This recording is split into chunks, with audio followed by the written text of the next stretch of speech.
Dari Gunung Kawi, Gunung Kemukus, Gunung Arjuno, berbagai macam tempat saya pernah datangi semua. Saya diberikan wejangan ini, yang dinamakan wejangan tersebut itu adalah jual musuh. Simetris gitu, 60 cm itu tingginya, 60 cm itu semua uang rupiah semua. Ada uang 10 miliar. Dan tempat itu dihuni oleh Menak Sembuyu Bajul Sengkoro. Dari dalam gua ini dilempari kayak batu, menurut saya batu tapi kayak besi gitu. Lunang. Pokoknya logam mulia, itu persis logam mulia dan koin-koin. Jadi waktu dia melakukan pesugihan ini perusahaannya masih jalan ya? Sebelumnya dia ini owner dari suatu perusahaan rokok. Di tengah rimbunnya hutan keramat, terselip sebuah gua yang hitam gelap.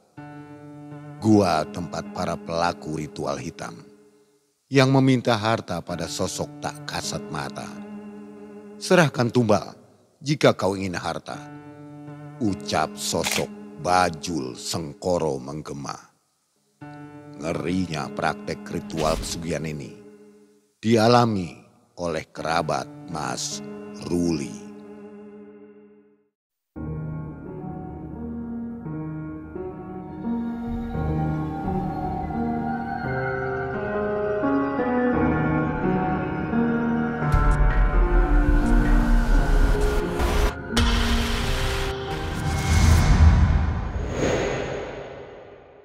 Assalamualaikum warahmatullahi wabarakatuh. Waalaikumsalam warahmatullahi. Selamat malam sobat Malam Mencekam.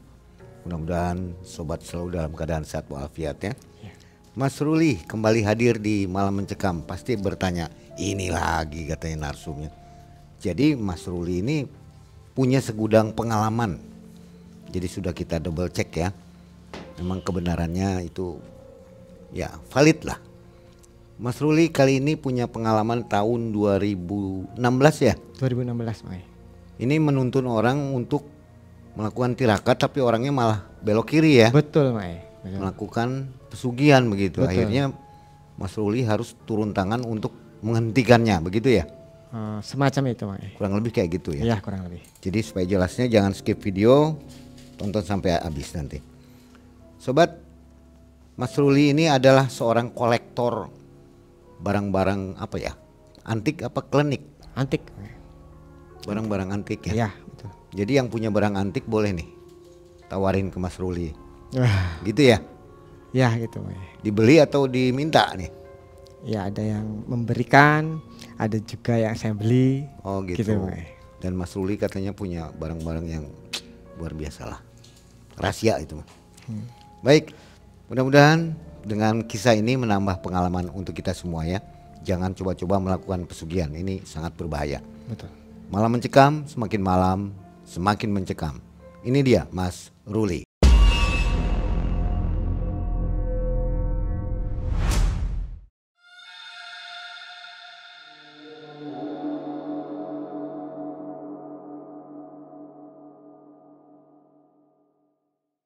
Begini Mang di tahun 2016 saya ini kedatangan teman yang dari suatu tempat lah, karena hancur usahanya dan mungkin lagi apalah, mungkin lagi dia butuh uang banget karena hutang di banknya ini konon sampai 17 miliar dan belum dia membayar karyawannya sampai 6 miliar itu, dan dia belum bisa semuanya ini.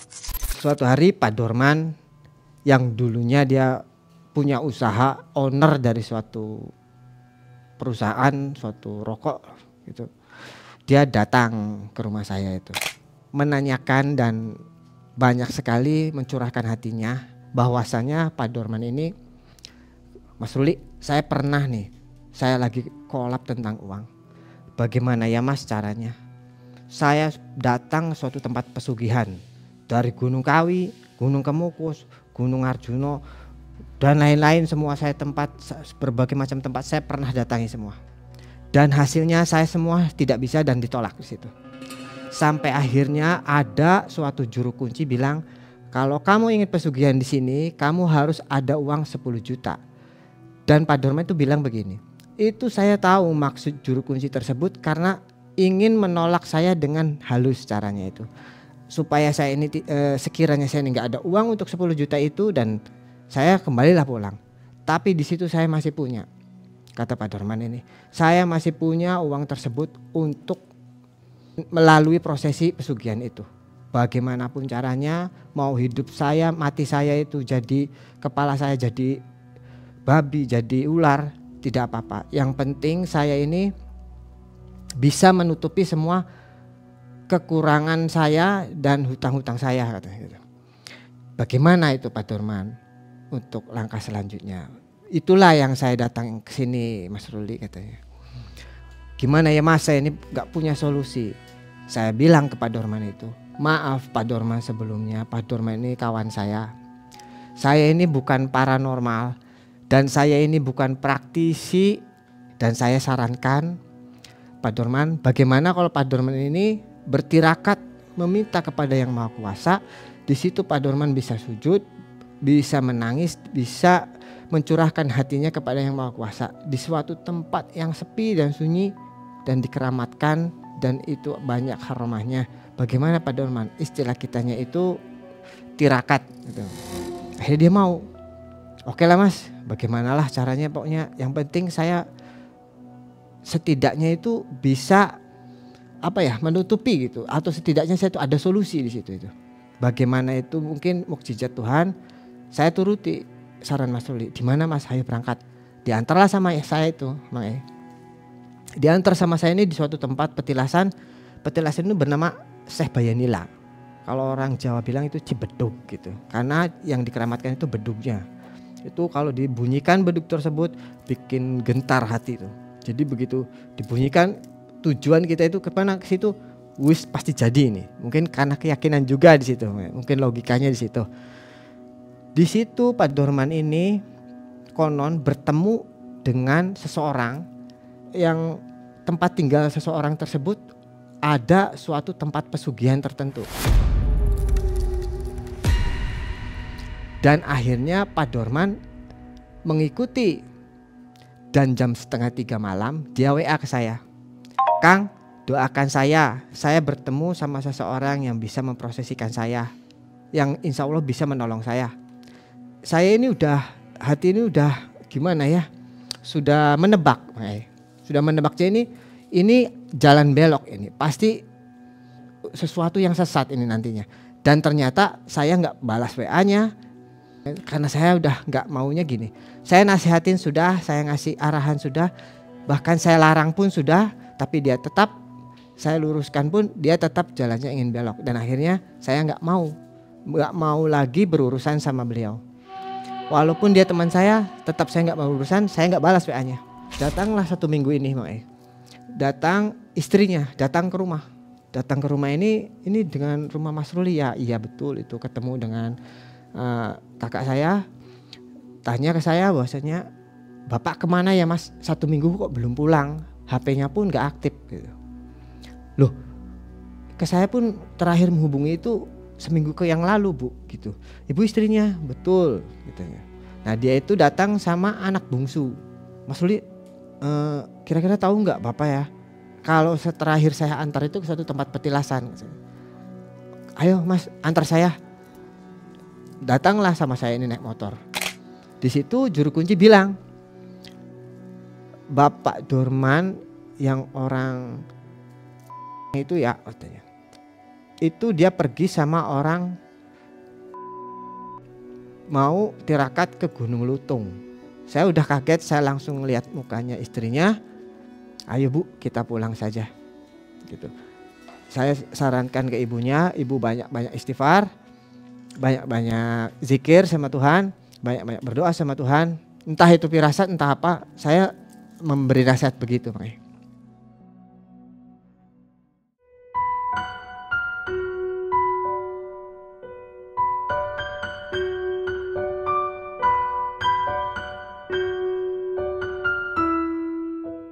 Dua tahun kemudian ini ada telepon itu nomor asing yang nggak saya kenal dan nggak ada namanya di HP saya ini. Saya angkat, halo Mas Ruli. Dia ketawa, Mas bisa nggak datang kemari mas, katanya. Saya sekarang senang. Gitu. Mas Ruli bisa nggak ke sini? Ini siapa? Maaf. Ini Dorman. Astagfirullahaladzim, gimana kabarnya Pak Dorman? Baik, saya udah teratasi semua mas, sudah teratasi semua. Saya pengen banyak cerita.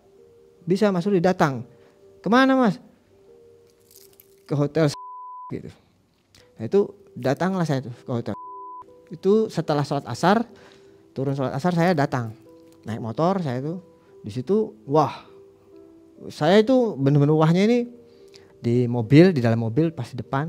Pas saya tengok ke belakang itu, subhanallah itu diangkatlah kain penutupnya itu sama Pak Dorman, itu ada uang 10 miliar. Dan itu dicampur, saya ngeliat tuh ada dolar. Dia bilang, saya bawa uang 10 miliar loh mas. Kata Pak Dorman, coba pegang Mas Ruli.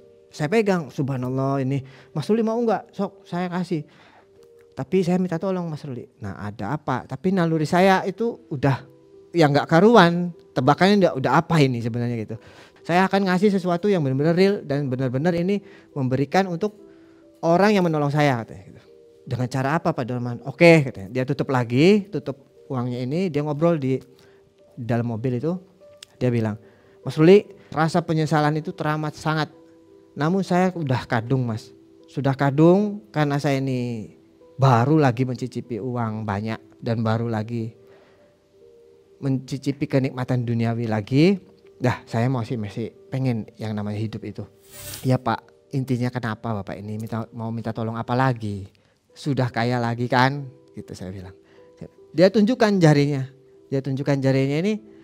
ini loh mas katanya. Saya ini kan jarinya 10 nih. Saya tengok astagfirullahaladzim yang 2 nggak ada. Yang 2 nggak ada ini kalau diamputasi jari itu pasti akan rapi, entah itu beberapa hari atau gimana pun itu pasti rapi, nggak ada atau apa itu makanya. Lah itu makanya orang ditarik gini masih ada nya, tapi dia nggak merasakan sakit. Dari separuh ini.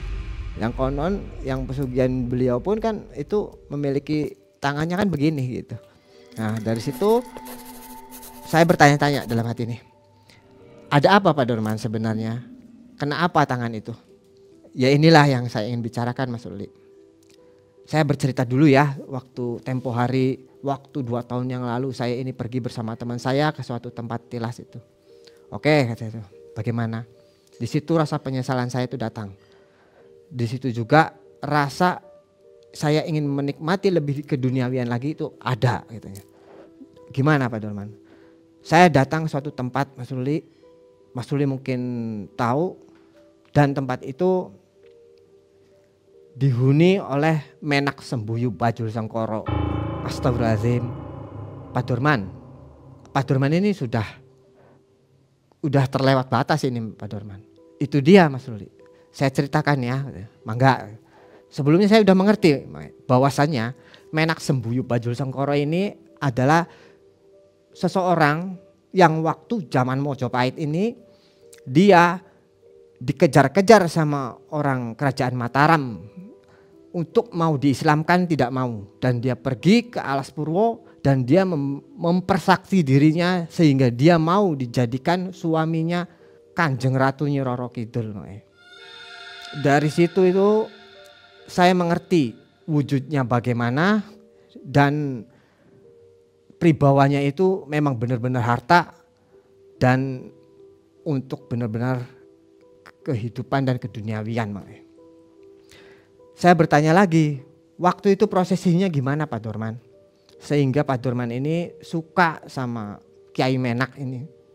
Kiai Menak tersebut itu kan siluman. Diislamkan dia nggak mau, akhirnya dia itu ingin memakan, selalu ingin makannya itu hari-hari. Betul dia sampai ke saya itu, betul sekali. Saya waktu itu mencari mas. Saya sampai bayar 12 juta untuk mencarikan ari-ari sama orang yang ngantar saya itu. Ari-ari sama ayam cemani. Dan saya dapatkan waktu itu. Dapatkan dan saya tirakat 1 minggu, tidak makan, tidak minum, tidur pun tidak bisa. Setiap harinya saya datengin dan selalu seperti orang kesemutan tangan ini. Tangan kaki itu selalu kalau mau datang itu kayak kesemutan tangan itu. Jadi seolah-olah kayak mau dilepas tangan ini. Begitu datangnya itu Kiai Menak, dia manggilnya Kiai Menak, memang kalau orang-orang Jawa kuno dulu bilangnya Kiai Menak nih. Itu dia menawarkan, buat apa kamu datang kemari? Ingin apa kamu datang kemari? Apa kamu sudah membawakan makanan saya? Atau kamu ini ingin menjajal ilmu saya? Kata Kiai Menak Sembuyu itu. Pak Dorman bilang, saya sudah siapkan semua yang Kiai inginkan. Saya sudah siapkan yang Kiai ingin makan. Saya hanya ingin uang rupiah zaman sekarang. Itu Kiai Menak tersebut ketawa terbahak-bahak. Dia memberikan arahan, suatu hari bila mana kamu ini sudah jadi kaki tangan saya, kamu selalu akan dibisiki yang nantinya keinginan saya itu bagaimana. Jadi Pak Dorman itu karena mungkin orang intelek, jadi mengerti bahasa tersebut. Oke, di situ kamu harus ngasih makan istri saya katanya. Istri selir saya harus kamu kasih makan, karena dia yang nanti memberikan hartanya, yang dia yang nanti akan mengantarkan hartanya itu ke rumah kamu. Bagaimana caranya itu? Dia bingung caranya ini bagaimana. Diambillah ari-ari itu, makanya diambil, diangkatlah mulutnya sang buaya itu dan dimasukkan itu, dan itu berambut katanya. Setelah dimakan dikunyah sama yang tiduran itu seperti siluman buaya gitu, siluman buaya tersebut bilang, hah gitu. Apalagi, jadi ayam cemani itu yang kecil itu bawakan ke sini, saya makan juga gitu. Karena itu dia niatnya, dan dia nggak mengerti itu sebenarnya apa filosofi dari ari-ari dan anak ayam itu apa, dia nggak mengerti. Makanya dia ambil aja ayam itu, dia masukkan ke mulutnya, jebret gitu. Karena filosofinya itu kalau ari-ari itu ibu atau istrinya, anak itu ya anaknya, anak pitik itu anaknya gitu. Dari situ saya itu pulang, Mas Ruli katanya.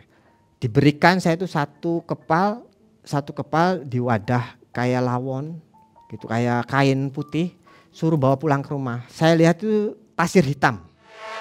Pasir hitam itu saya disuruh pulang, langsung pulang dari situ tuh, suruh nanti dibukanya di kamar. Sehingga sampai kamar pun mulai menumpahkan pasir hitam itu di tengah-tengah kasurnya, karena kasurnya ini di bawah gitu. Kasurnya itu enggak pakai ranjang gitu. Itu ditumpahkan pasir itu. Dari situ awalnya itu lampu itu padam, bau wangi. Begitu lampu ini terang lagi, uang itu 60 cm dari kamar saya itu simetris gitu, 60 cm itu tingginya, 60 cm itu semua uang rupiah semua. Rata 60 cm itu tingginya dari tembok itu. Saking senangnya saya joget di dalam kamar itu, saya senang sekali dan saya ingin memberitahu istri saya. Begitu saya memberitahu istri saya meninggal dunia dengan tidak ada sebab musabab dan tidak mengerti saya itu apa, sakitnya sehingga saya memanggil dokter pribadi saya yang dulu, dan datanglah dokter pribadi itu.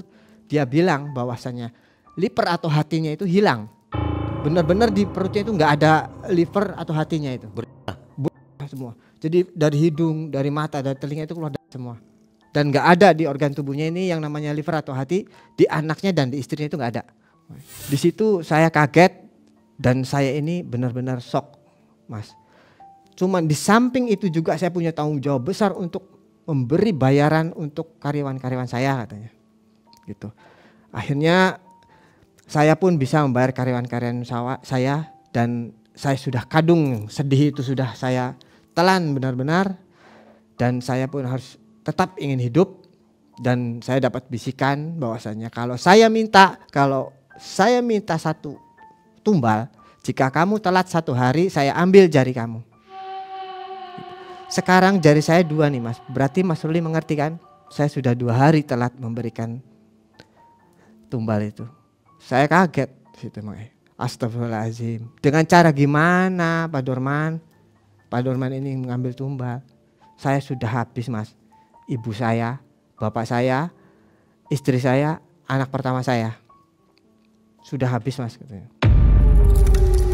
Cuma saya nggak mau anak-anak saya lagi. Bagaimana? Itu berjalan berapa tahun itu? Itu jalan 2 tahun, Mang. 2 tahun sudah habis semua ya? Sudah habis itu. Berarti setahun bisa 2 ya? bisa 2 bisa 3 kali. Nah itu dia bilang, saya ini sudah kadung karena saya ingin tetap hidup, ingin menikmati. Mas Ruli sini punya tugas dari saya. Silakan uangnya Mas Ruli ambil. Tapi Mas Ruli mencarikan sesuatu yang saya inginkan. Maksudnya Pak Dorman ini bagaimana? Carikan saya kambing yang usianya di bawah 25 tahun atau janda yang ditinggal mati gitu, sama suaminya.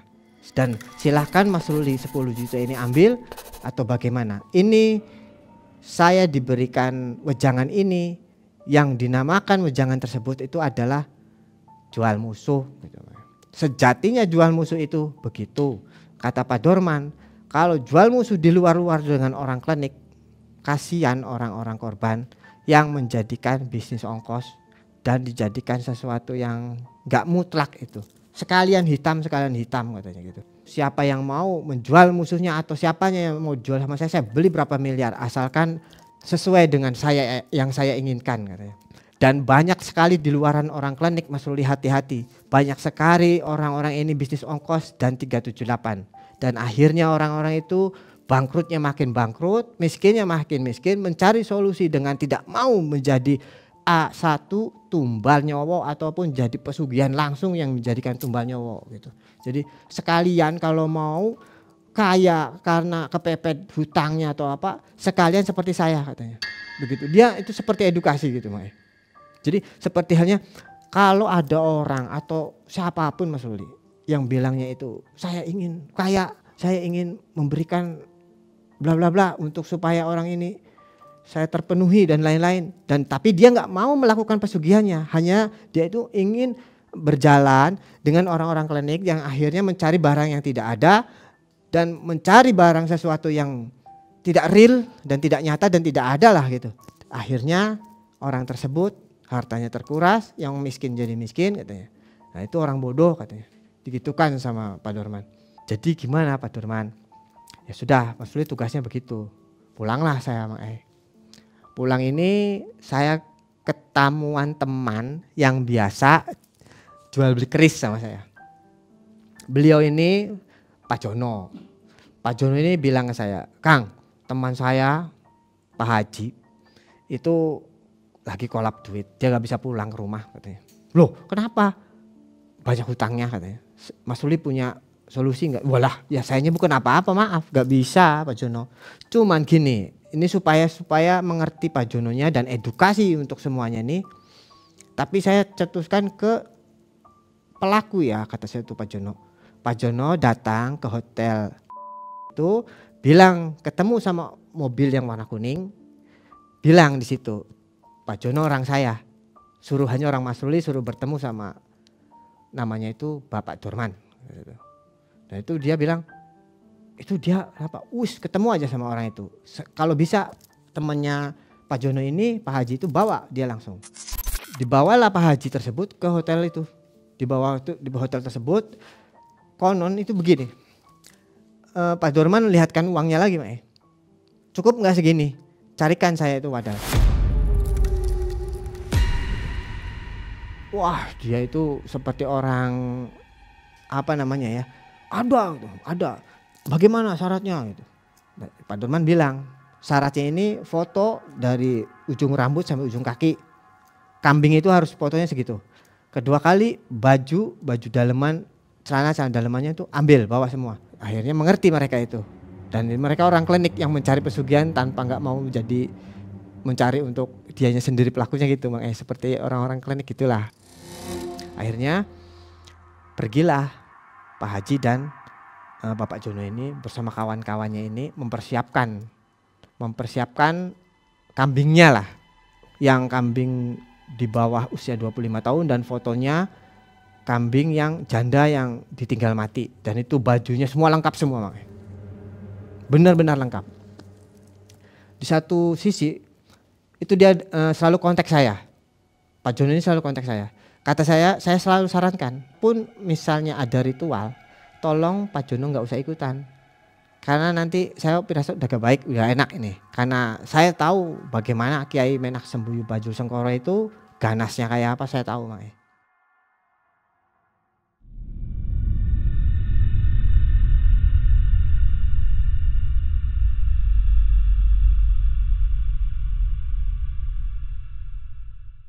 Di situ itu Pak Jono dan itunya mempersiapkan dan Kang Luli gimana? Langsung aja ngomong ke orangnya. Karena sayanya nggak mau ikut terlibat, makanya udah bicara katanya dan bertemu ini Pak Dorman telepon saya. Kang, di mana ya di sini ada hutan yang ada batunya? Loh, buat apa Pak? Saya tanya bingung lagi. Buat apa? Saya mau melakukan prosesi eksekusinya di situ. Astagfirullahaladzim. Pak Dorman, maaf sebelumnya saya nggak mau terlibat untuk ini. Pak Dorman bisa tanya ke kawan-kawan itu dan Pak Dorman bisa mencari sarannya di beliau karena beliau yang ingin melakukan. Gitu. Akhirnya oke. Jadilah di suatu hutan kecil di daerah saya. Nah itu prosesinya di situ. Yang konon ini menurut Pak Jono karena sahabat saya ini dia orang keris juga. Dia bilang begitu datang ke tempat itu yang namanya buaya. Buaya tersebut itu ada rambutnya tapi badannya itu manusia. Dia ketawa memuteri batu itu, ketawa sebenarnya.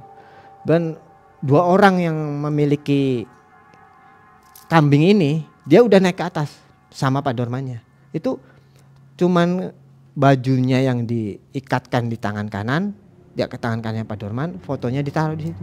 Dan fotonya ini diinjak sama Kyai Menak Sembuyu ini. Begitu diinjak, diludahi prosesi itu ada suara yang enggak katanya kayak orang menangis tapi ya semacam orang yang berusia 25 tahun ke bawah ini, terus ada yang seperti janda gitu. Ada orang menangis 2 intinya.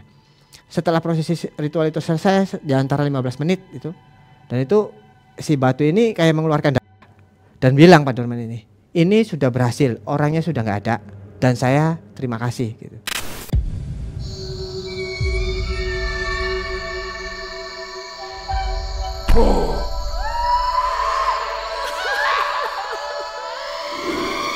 Dan itu entah bagaimana Pak Dorman seperti memakan sesuatu katanya. Entah itu kalau menurut saya itu katanya bajunya orang itu yang dimakan sama Pak Dorman tuh. Tapi kayak bukan baju gitu. Kalau baju kan mungkin susah dimakannya. Lah itu apa? Entahlah gimana ya seperti daging. Tapi kan Pak Dorman hanya megang baju gitu. Dan itu entah apa gitu. Itu saya pernah punya guru pun guru saya memberitahu bahwa saya jangan pernah ketemu atau perjanjian ilmu atau apapun dengan Menak Sembuyu Bajul Sangkoro itu. Proses selesai dan uang 10 miliar pun diberikan sama mereka. Dan dia bilang inilah prosesi jual musuh sejatinya katanya. Itu bilang Pak Dorman setelah memberikan uang itu. Dan uang itu dipakailah untuk mereka. Namun Pak Haji dan Pak Jono ini dikontrak sama Pak Dorman. Mau nggak kamu jadi orang saya? Suatu hari kalau saya butuh kalian, saya kasih per bulannya, kamu mintanya berapa? Yang penting setiap tahunnya itu harus ada. Teman saya, Pak Jono itu telepon saya, Mas gimana ya Mas, saya ditawarin begini. Terserah, saya nggak mau tahu gitu urusannya dan saya nggak mengerti tentang itu. Dan bilang itu menolak. Kalau Pak Jono menolak dan Pak Haji ini mengiyakan. Pak Haji ini berjalan dengan temannya Pak Jono ini, orang desa Pak Jono ini gitu. Dan itu berjalan sampai tahun berikutnya. Pak Dorman ini menelpon saya lagi. Dan itu di satu hotel ya di Cirebon juga. Sebelum datang ke hotel itu waktu masih di jalan, waktu masih di Brebes prosesinya itu, dia bilang untuk prosesi lagi ini ada nggak kambingnya? Ada 2. Bilangnya itu begitu. Nah itu saya tuh cerita ini itu dari Pak Dormannya sebelum meninggal. Itu cerita semua ke saya. Dan cerita Pak Jono juga. A1 kan itu. Dan dia bilang, ada nggak kambingnya? Ada. Bisa nggak nanti saya pengen ngambil kambing yang berwujud? Saya ingin yang ikut ke atas itu yang akan saya ambil dan akan saya makan katanya. Dan mereka ini kolap. Takut sekali dan nanti aja besok. Karena besok ini Pak Dorman mintanya yang bagaimana? Besok saya siapkan, tapi jangan anggota saya katanya gitu yang dimakan. Enggak, kalau bisa Pak Dorman kekeh kepingin itu. Saya ini kecewa, saya prosesi di suatu kota Brebes, saya kecewa. Di situ saya diberikan foto kambing, namun foto kambing tersebut fotonya yang kambing yang sudah meninggal. Jadi yang mau ditumbalkan sama Pak Dorman ini yang diberikan fotonya ini foto orang meninggal. siapapun orang yang pernah pesugihan, kalau diberikan foto ataupun bajunya orang meninggal, pasti dia kepanasan. Seperti orang sakatul maut gitu. Itu pesugihan apapun. Kalau dipakaikan bajunya orang meninggal ataupun kalau misalnya pengen wadahnya pun fotonya orang meninggal, ini orang yang pesugihan itu wah kayak orang gimana, panas gitu katanya. Saya udah panas. Jadi 5 anggota orang Brebes ini yang memberikan foto kambing yang sudah meninggal ini, bukan saya wadalkan, memang betul-betul itu. Dia datang dari Brebes itu ke Cirebon itu karena udah lapar mungkin, karena udah saking laparnya menunjukkan ke jarinya itu ke Pak Jono ini tinggal 3. Jarinya ini tinggal 3 Bang. Semua udah berantas, tinggal 3 jari itu di sebelah kanan. Dan dia bilang, saya mau ngambil orang yang berwujud gitu. Kamu jangan bilang ke anggota kamu, kamu diem bae yang penting dapat duit. Itu konon dan saya pun nggak tahu ya. Tapi itu saya ini kata orangnya persis itu bawa uangnya itu 20 miliar bertambah. Tapi saya ingin mencari yang berwujud. Maksudnya orang yang ikut prosesi itu yang akan saya gitu maksudnya. Ini besok aja kita ritual. Karena sekarang saya takut dan nggak mau gitu. Oh, sekarang aja itu mendesak. Akhirnya deal-dealan, oke besok. Pak Dorman pun bersama asistennya supirnya yang konon itu ponakannya yang nggak bisa karena dia hanya bisa nyetir, telinganya jauh, tuli itu. Tapi dia jadi supirnya Pak Dorman, supir setianya. Setelah terjadi besoknya itu 8:30 malam itu telepon saya, Haruli bisa datang nggak? Ini sudah waktunya sepertinya saya ini meninggal gitu. Datang saya itu ke hotel. Itu waktu kedua kali hotel. Itu saya tanya, Pak Dorman kenapa? Itu dia ada prosesi di hotel tersebut, ada prosesi ritual di dalam kamar ini. Dan dia itu sedang tiduran. Ini wajahnya separuhnya udah hitam. Separuhnya hitam. Dan gimana? Saya ada fotonya itu. Itu disimpan sama sahabat saya Pak Jono dan itu di situ dia bicara, Mas Ruli, tolong saya ini anak saya yang ketiga ini besok itu nggak ada. Bilangnya gitu. Loh, kenapa? Pak Dorman pun bilang, nanti saya meninggal nih hari ini. Malam ini pun saya meninggal.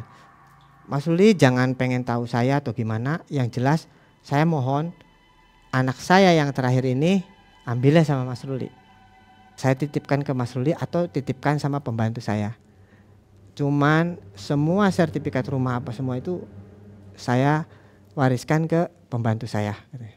Jadi pembantu itu bukan tiap hari ada di Pak Dorman, Mang tapi setiap hari datang gitu, bukan nginep di rumah Pak Dorman, bukan. Dari situ pembantu itu mengerti Pak Dorman ini pesugihan apa itu, mengerti kan orang tua. Nah, dia akhirnya dari situ tuh besoknya saya mau ngambil anak yang keempat itu pagi-pagi sekali. Pergi saya pagi-pagi ke rumahnya Pak Dorman. Saya di situ ketemu sama pembantunya. Saya ambil anaknya. Ayo ikut saya udah ngomong sama pembantunya bagaimana bajunya apa yang semua ambil. Saya titipkan ke suatu pondok pesantren di daerah itu kan pondok pesantren itu milik teman saya lagi. Nama pondok pesantrennya ini, nama ketuanya itu Haji. Anak umur berapa itu? Anak umur berapa ya? Kayak 8 tahunan lah. Perempuan. Dan sampai sekarang pun kalau lebaran dia ke saya pulangnya gitu.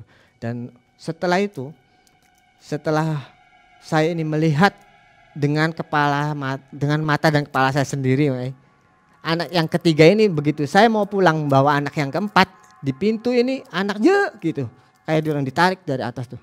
Jadi ditarik ini ngangkat orang itu, ngangkat aja. Jadi anak tuh kayak diangkat gini, kayak terbang gitu, diangkat terus turun lagi tuh udah pecah semua, udah.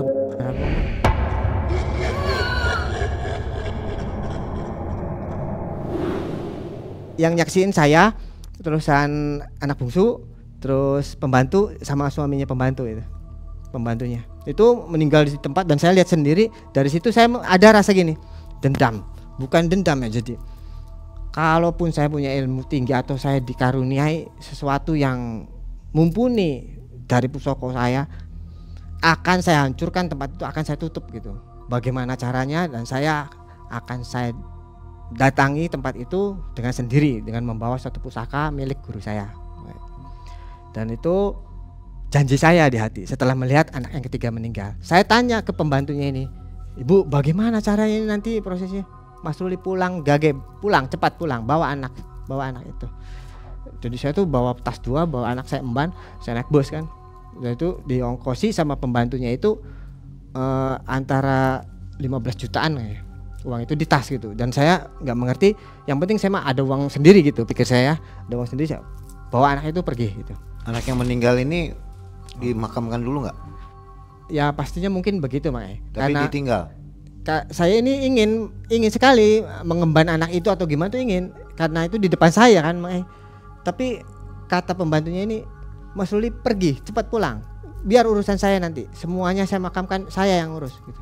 "Mas Ruli pulang, cepat bawa sih." Jadi nggak tahu menau ya? Nggak tahu menau. Mungkin saya tahu mengerti. Dari situ udah naluri saya. Mungkin besoknya ini tinggal yang dihajar. Dari situ saya pulang dan saya dapat berita bahwasanya Pak Dorman meninggal di hotel itu. Ini seperti tapi kelihatan butuh. Ini saya dapat foto tapi nggak tahu saya fotonya udah dihapus atau enggak ya. Itu dulu banget, nanti saya carilah. Itu dikirim sama Pak Jono. Ini Pak Dorman meninggal aneh. Ini kayak tapi begitu diangkat sama apa namanya, orang polisi, tim apa itu namanya, forensik, begitu diangkat itu ini waktu digeletakkan kayak nggak putus, ini nggak ada pun apapun. Begitu diangkat tuh kepalanya, semua tangan 10-nya itu hilang, tangan kaki 10-nya pun hilang, itu separohnya kayak gini. Jadi kalau Menak Sembuyu kan gini. Dan perjanjian Pak Dorman pernah bilang ke saya bahwasanya Kiai Menak Sembuyu Bajo Sengkoro ini bilang, "Kamu nanti jadi kaya, tapi kamu ini mau berwujud apa nantinya?" Saya turutin. Mau jadi babi kah, mau jadi ular kah, mau jadi apa, kamu tetap prajurit saya, bilangnya. Dan Pak Dorman memilih babi butek itu, seperti babi ngepet tersebut. Dan sejatinya yang saya mengerti dan sedikitnya saya tahu ini, mungkin edukasi, mungkin pengetahuan sedikit, yang namanya pesugihan babi ngepet itu bukan jadi babi beneran, bukan. Tetap berwujud manusia, hanya memakai cangcut, tapi kakinya itu seperti kaki hewan, wajahnya pun seperti monyong sedikit.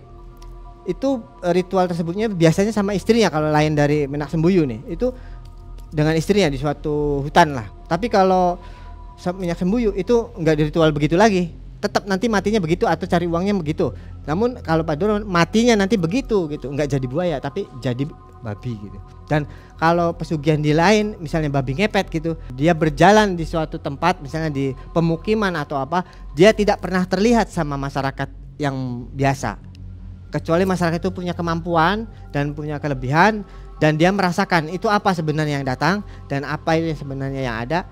Mungkin dia karena kena apesnya, dia mungkin nanti ketahuan gitu, bisa ketahuan. Dan itu wujudnya nggak seperti yang kita kira gitu. Itu karena saya tahu sendiri, karena orangnya tuh bicara sama saya, bahkan yang pun bilang ke saya, itulah juru kunci asli pesugihannya itu, juru kuncinya itu. Karena dia sudah masuk Islam, dia bicara semua ke saya bahwasanya saya itu kalau menarik orang ataupun memperbolehkan orang itu dengan sampai 7 tahap. Orang ini supaya jangan melakukan pesugihan, saya iming-imingi sampai 10 juta kalau kamu pesugihan di sini, silakan, mau nggak? Saya nunggu dia itu nggak adanya gitu. Jadi nggak bisa di sini. Akhirnya orang itu terus datang. Akhirnya ya silakan datang sendiri ke situ. Begitu. Nah itu salah satu edukasi juga. Memang saya ini bukan, sekali lagi saya bicara, saya bukan paranormal ataupun bukan praktisi ataupun apa. Saya pelaku budayawan, pelestari budayawan. Saya hanya mengetahui, dan pengetahuan saya dan ilmu saya itu mungkin ada sedikit manfaatnya jika diketahui oleh teman-teman semua gitu. Dari situ saya mulai merasa dendam, merasakan kok begini ya jadinya. Setiap malam anaknya itu nggak bisa tidur. Ini nggak bisa tidur.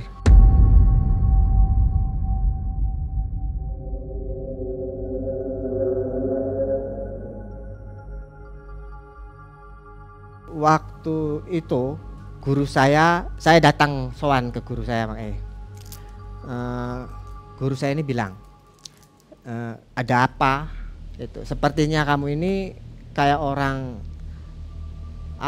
berambisi, tergesa-gesa gitu, dan ingin menghancurkan sesuatu tuh hatinya gitu. Dan saya ini gak bisa menolak gitu makanya, karena saya lihat anaknya gitu.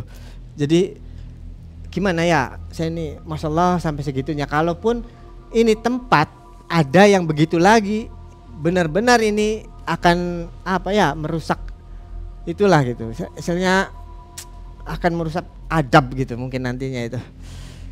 Wah, bagaimana, ilmu apa yang bisa menutup tempat begitu itu? Digambarkan dulu sama guru saya ini. Tempat itu siapa yang menunggu? Apa kamu tahu? Saya tahu.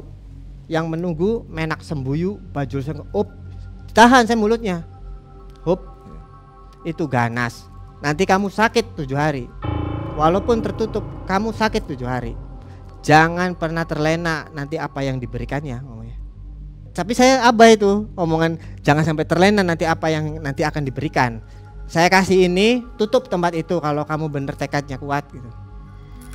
Saya ambil sesuatu, pusakanya itu bukan berbentuk keris, bukan berbentuk apa, segini. Dan itu seperti kepompong. Seperti kepompong, Masya Allah, besarnya segini tapi Masya Allah pokoknya.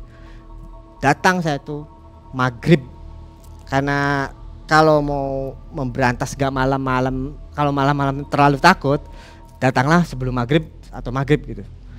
Sebelum maghrib itu saya udah naik motor datang ke sana. Awalnya saya 2 orang sama kawan saya. Kawan saya udah di kaki bukitnya aja udah saya takut, karena banyak monyet hitam ya, lutung, itu namanya kan Bukit Lutung Mai.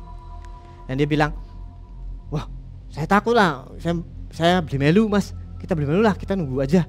Ya udah, terus tunggu di WA. Tapi sini kamu nungguin juga sendirian, soalnya kesana hutan kesini hutan gitu makanya, seperti toang gitu. Ya tetap saya tunggu sini gitu. Nah dia membawa pusaka saya, keris, dia pegang dia. Mas Ruli bawa apa? Bawa senter aja sama sesuatu gitu. Datang saya ke tempat itu. Dari situ saya langsung duduk di depan guanya ya. Saya buka aja. Di depan guanya ini batunya ini kayak tersusun, kayak tersusun. Jadi seperti sudah disiapkan gitu. Sudah orang datang ke situ tuh dimanjakan lah intinya gitu. Saya duduk di situ di depan pintu guanya. Itu dengan tidak beberapa lama sesuai arahan guru saya bahwasanya pusaka ini ditekan dan dipejet gitu. Begitu ditekan ini, ketawanya ini kayak mau ngerusak telinga. Wah, ketawanya ini. Dan saya sempat kayak dipaku kakinya. Saya dikunci gitu. Cuman kata guru saya, jangan sampai dia ini melakukan sesuatu seperti melepaskan ilmunya atau menyerang kamu.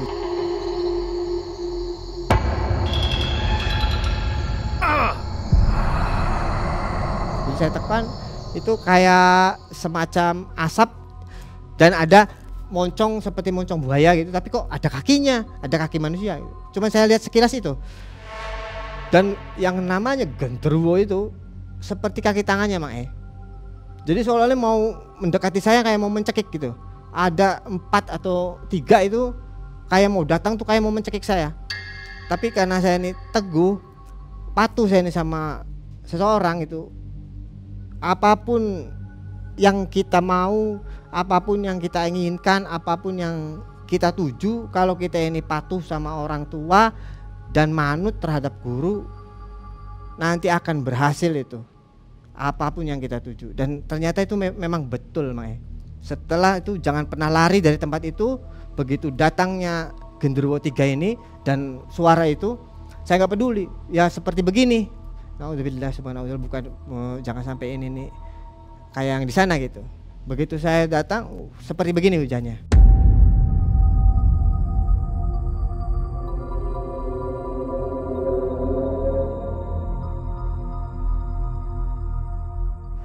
Hujannya gede banget.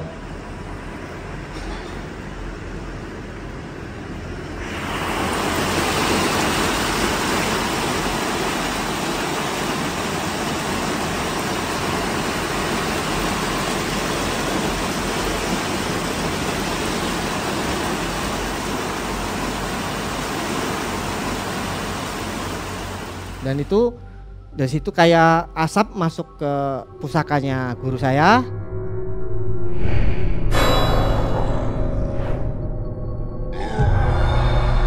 Begitu masuk, saya tekan, saya baca salawat dan saya baca sesuatu tidak bernapas, saya itu pejetkan sesuatu di pusar saya dan itu langsung dak gitu dari dalam gua ini dilempari kayak batu, menurut saya batu tapi kayak besi gitu. Saya kaget, kena cahaya kan mas, kena cahaya ini itu badai begini, persis begini hujannya. Itu saya lewat, saya senterin sama senter saya, itu seperti kayak logam mulia pokoknya logam mulia, itu persis logam mulia dan koin-koin itu banyak sekali. Yang saya itu abai sama guru ini jangan sampai terlena, maksudnya saya ambil banyak semuanya, saya ambil, saya ambil itu harta ya. Saya nggak munafik, siapapun yang melihat itu pasti ngambil karena merasa udah menundukkan sesuatu, bener nggak Mai? Itu dia yang saya bikin percaya diri, bikin saya ini mungkin mengabaikan nasihat guru saya tentang itu. Akhirnya saya ambil dan benar-benar setelah dari situ saya pulang, ketemu teman saya, kawan saya yang menunggu di bawah, kawan saya pun pingsan di bawah itu udah pingsan. Jadi dibawa emas itu? Iya, jadi enggak, saya bangunkan dulu, saya bangunkan, saya tetap tangan ini enggak saya buka, malah saya ikat ini tangan. Jadi, hei bangun. Akhirnya sampai sedemikian rupa saya bangunkan, akhirnya bangun, Mai. Fotonya ada ya? Logam mulia pun masih ada sampai sekarang. Itu pertempurannya sudah beres? Pertempuran itu sudah beres. Saya jadi disuruh guru ini jangan beri kesempatan, karena kalau kita ini ngeberi kesempatan, saya nggak akan menang, Mai. Saya nggak akan menangnya kenapa? Guru bilang jangan berikan dia ini menyerang kamu atau melepaskan ilmunya itu ke kamu, nanti kamu yang kalah. Jadi sebelum dia menyerang, cepat pejet, cepat tekan itu, cepat baca itu. Setelah itu dia masuk, aman kamu. Saya nggak kasih kesempatan untuk menyerang dianya dan saya ambil dan saya seperti seperti apalah itu. Dan pulang pun sempoyongan, saya ini lihat teman saya pun pingsan. Dan itu masih hujan badai begini, ya badai semua goyang semua pohon itu dan kayak batu dilempar-lempar. Ya mungkin kalau keadaannya hujan besar seperti ini dan seperti kita dengar begini, mungkin seperti ini gitu. Tapi itu di hutan gitu. Jadi entahlah gimana, mungkin apa ada hubungannya dengan kisah ini? Mungkin ini karena kita menyebut nama besar dari kisah sejarah. Saya serahkan lagi pusaka itu bersama yang di dalamnya. Guru saya bilang dia akan saya pindahkan agar tidak bisa mencari lagi atau dicari lagi sama manusia yang tidak bertanggung jawab gitu. Dari situ saya lega, namun di situ saya sakit selama 1 minggu, tidak bisa apa-apa, lumpuh. Dan ya mau bagaimana, akhirnya guru saya datang lagi, maaf baru kesini karena saya baru menemukan untuk bisa menyembuhkan kamu ini, saya baru temukan katanya. Masya Allah, saya dari dokter sampai manapun saya periksa nggak ada yang pernah apa ini diagnosanya, nggak tahu. Guru saya datang dan bilang, maaf bapak baru bisa kesini, nih minum. Begitu diminum perlahan-lahan seperti seperti saya itu pertama berkeringat terusan kayak pulih gitu. Kayak astagfirullahaladzim, gerak semua gitu. Awalnya itu saya nggak bisa gerak apapun itu, apa pipis pun apa itu semua istri saya yang ituin. Dan itu heran saya itu, kok nggak ada diagnosanya gitu. Jadi itu mungkin dampak saya atau akibat saya dari menutup tempat bersemayamnya, petilasannya sesuatu yang besar gitu, Pak. Oke. Sampai situ habis ya keluarganya? Habis, Pak. Keluarganya Pak Dorman semua keluarga meninggal. Pak Dorman tinggal ini anak bungsunya aja masih hidup. Masih hidup sampai sekarang. Sehat. Dan di pondok pesantren sehat. Setiap lebaran pun sering ke saya gitu. Gak pernah kena gangguan? Gak pernah lagi. Jadi si ini tahu sejarah bapaknya ya? Dia tahu dan mungkin sedikitnya mengerti gitu. Walaupun kecil, saya selalu memberi pengertian gitu. Dan ada gurunya pun yang di sana selalu memberi pengertian. Tadinya sama memakai kalungnya seperti saya pakaikan kalungnya ini seperti kuku harimau hitam gitu. Oke. Jadi waktu dia melakukan pesugihan ini perusahaannya masih jalan ya? Dan hampir bangkrut mungkin Mae, karena dia kan membayar karyawannya pun tidak bisa Mae. Ya setelah itu kan Setelah begitu bangun lagi Bangun mungkin, lagi. tapi dengan perusahaan lain atau dengan nggak tahu ya, saya bukan perusahaan rokok. mungkin entah, dan saya nggak tahu dengan apa ya, nggak tahu banget tentang itu saya karena nggak mengerti Mae. Karena dominan saya itu apa ya, untuk masalah itu saya nggak ngerti gitu. Memang benar-benar saya nggak memahami. Nggak tahu ya? Ya nggak tahu aja. Usahanya apa itu nggak Iya tahu. betul sekali nggak tahu. Tapi yang tahu hanya dia usaha perusahaan rokok Ya. sebelumnya. Sebelumnya dia ini owner dari suatu perusahaan rokok lah. Jadi hartanya diserahkan ke pembantunya Pembantunya semuanya. Sekarang ini pembantunya kaya dong. ya pastinya kaya, dan kalau lebaran pun kan sekarang pembantunya bawanya Fortuner. Kalau lebaran pernah main itu setelah jemput, kadang mampir dulu ke saya, itu bawa Fortuner. Dia nggak Pembantu pernah laki atau perempuan ya? suami istri itu. Itu Ini udah dua-duanya tua. pembantu. Itu umur 62-an lah. Dan itu dia bilang nggak pernah sombong, dia bilang turun. Jadi gini, dia tuh ini mungkin yang kita lihat tuh benar-benar mewah, namun kita mungkin mati pun tidak bawa apa-apa katanya. Ini Rendah tuh- diri ya. rendah diri. Pembantunya itu orang taat, sholatnya taat, ibadahnya taat. Saya tahu sendiri. Gitu. Itu nggak kebawa ya harta bekasnya itu, Nggak ada. sisanya nggak terambil begitu Nggak ya? terambil. Dan waktu konon meninggal itu Pak Dorman, waktu hartanya diangkut sama polisi itu sebagian uangnya itu konon kebakar. Pak Jono yang lihat Di mobilnya. di mobilnya itu. Dan ada dari Rumboy apa itu heran gitu. Heran waktu melihat sendiri soalnya mereka itu. Oke. Jadi total kekayaan, menikmati kekayaan berapa tahun itu Pak? Mungkin 4 tahun, hampir 5 tahun mungkin. 5 tahun ya. Iya. Ngeri ya. Ngeri. Akhirnya tragis. Tragis. Baik. Pesan untuk sobat malam mencekam. Pesan-pesannya untuk sobat-sobat malam mencekam, apapun yang kalian inginkan, apapun yang kalian hendaki, apapun yang kalian mau, jika kalian itu menaati nasihat guru dan patuh kepada orang tua, semua yang kamu inginkan akan tercapai. Dan konon nasihat ini nasihatnya semua para wali. Itu hanya itu nasihat saya, Mang. Dan mungkin jangan lakukan pesugihan ya. Betul banget, Mang. Kita mungkin sedikit-dikit apa namanya jatuh, galau, sedikit-dikit kita mau jalan pintas, sedikit-dikit jalan pintas gitu. Wis hindari itu. Bahaya ya. Bahaya, hindari itu, karena kalau sudah jadi orang begitu berarti sudah jadi orang yang tega dan jadi raja tega itu. Siapanya pun, apanya pun, bahkan anaknya pun dimakan. Tak peduli ya. Tak peduli. Ini Pak Dorman ini mainannya udah miliaran ya. Duh, gila, Mang. Berarti Gila. sekali cair itu ngeri mungkin angkanya. Mungkin, dan pertama dia cerita pun setelah dia tumpahkan pasir hitam itu ke tempat tidurnya itu kan nominalnya ini tingginya 60 cm dari lantai bawah, dari lantai ke atas 60 cm itu uang semua satu kamar. 100 ribuan. 100 ribuan. Kalau dinominalkan mungkin 5 miliar mah ada gitu, dan saya nggak mengerti itu. Kurang lebih lah ya. Kurang lebih gitu. Baik. Terima kasih Mas Ruli, pengalamannya dahsyat sekali ini ya, menutup tempat pesugihan. Dan penghuninya juga bukan main-main itu ya. Ya. Penjaganya begitu, pemiliknya. Jadi sobat, ini kebetulan atau tidak kurang tahu ya, walau alam bisawab. Sawab. Ini hujan besar begitu Mas Ruli menceritakan ini. Betul. Dan jarang hujan di jam segini ya. Kebetulan sekarang sudah hampir jam 1 malam ini. Tiba-tiba hujan badai turun di area studio. Oke, mudah-mudahan tidak terjadi sesuatu ya. Ya. Aman ya? Mas Aman, Ruli ya? insyaallah aman. Oke. Aman. Saya Sobat, tahu. demikian kisah dari Mas Ruli. Kalau Ya. suka dengan kisah lainnya silakan komen di bawah kisah dari Mas Ruli. Assalamualaikum warahmatullahi wabarakatuh. Waalaikumsalam warahmatullahi wabarakatuh.